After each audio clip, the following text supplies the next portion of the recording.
Ladies and gentlemen, welcome once again. I hope you're doing great. Today we're going to be taking a look at the status of MSFS 2024 3 weeks after its launch. We all know it was a terrible launch, and the 19th of November will forever be remembered as a 97% day.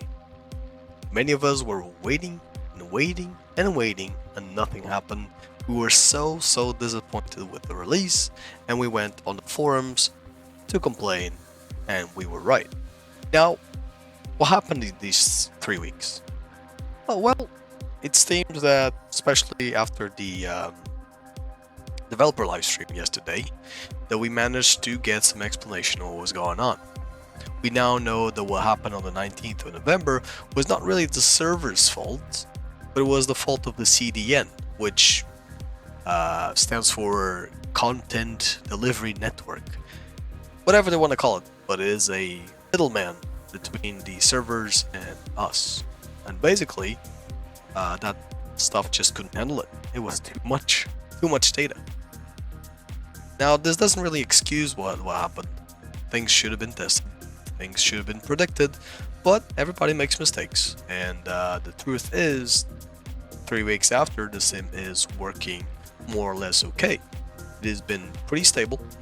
We've been able to fly from point A to point B, enjoy all the activities with minor bugs. The career is probably one of the ones that has the most bugs right now, but everything else seems to be working just fine. The airplanes are nice to fly, the sceneries look amazing, and yeah. The footage you're seeing right now is from a world photographer. I think it's the savannah section where you're looking for like elephants and stuff. It's just gonna be in the background while I'm talking because it is a non-scripted video. I just wanted to get on, fly a bit, and talk to you guys. If you enjoyed this type of content, please let me know in the comment section below. Drop a like and subscribe to the channel if you haven't already. Thank you very much. Now, the community is always going to be split between those who are understanding and those who are not understanding. I never know where to sit, to be honest. I understand both sides. I can see it from an outside perspective where both sides are sitting. I understand that from one side, we are optimists and we know that people make mistakes, that things will eventually get fixed, and everything's going to be okay. In fact, I do believe that 2024 is going to be a better simulator than 2020 ever was. There's just so much potential with the new technology and so much potential with the new team over at the Zobo and all the partners that there is basically no way they can screw this up. On the other hand, if you look at a more negative side, we basically paid for this game, simulator, whatever you want to call it, but we paid for it because we saw so much content, we saw so much opportunity, we saw so much new stuff, we heard a lot of promises on the developer streams, on the screenshots, on the videos, and a lot of stuff is not here. A lot of stuff that was promised and seen is not working as it should. And to be honest, it feels like we paid to be beta testers, and that's not right. But this is a bit of a gripe that applies across all of the gaming industry nowadays. It seems that most game developers just feel like the customers are testers. That we buy their product, we test it out, we complain, we make a list of problems, and they fix it. And this is how it's been going for a while now, and it's not right. I remember that buying a game a few years ago meant that you were buying the game and you were enjoying it at its full potential, and it was completely ready as soon as you bought it. Nowadays there's early access, beta releases, alpha releases, and all that stuff that basically makes us, the customers, just a bunch of testers. Now, there's always two sides of the coin, and I understand that these projects are a lot more complex than games were a few years ago, and I really want to be understanding, but there is a limit to this. We didn't pay cheap for all this stuff. We paid a lot of cash. Some of us even paid over $200 for the Aviator Edition, and all that stuff, expecting it to be a great simulator at launch, and it was not. Will it get there? Yes, it will. But why not just delay?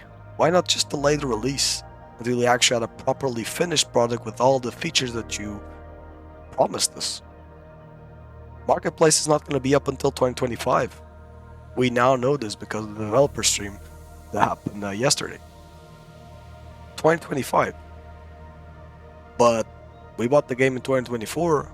I knew it's a feature that was there and it was supposed to be there. I don't know if you agree with me, but if you do, or if you don't, just let me know in the comment section below. Let's create a discussion about this. A healthy one, of course. No insulting, please. Thank you. Anyways, I do want to be neutral about this.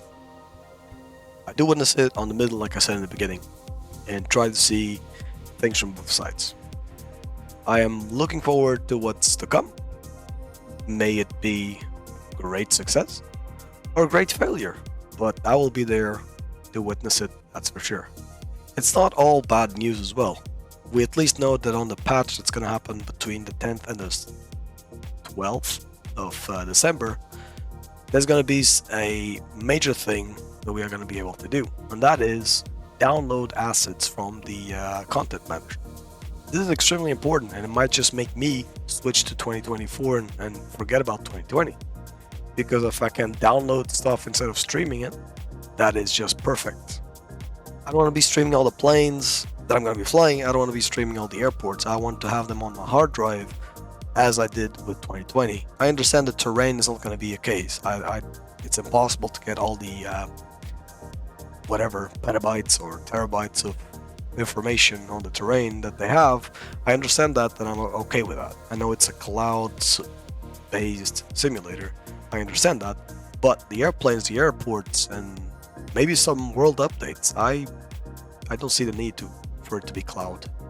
It saves a lot of space on the hard drive, but hey man, I got a big disk, just let me use it. To wrap this up, we also know that the next world update that is going to be on the beginning of 2025, it's going to be the world update about Brazil. They are going to be releasing 2 local legends, I believe, which is the Cessna 185 and a Capt 2 something like a Brazilian plane. And it's going to be free instead of being paid.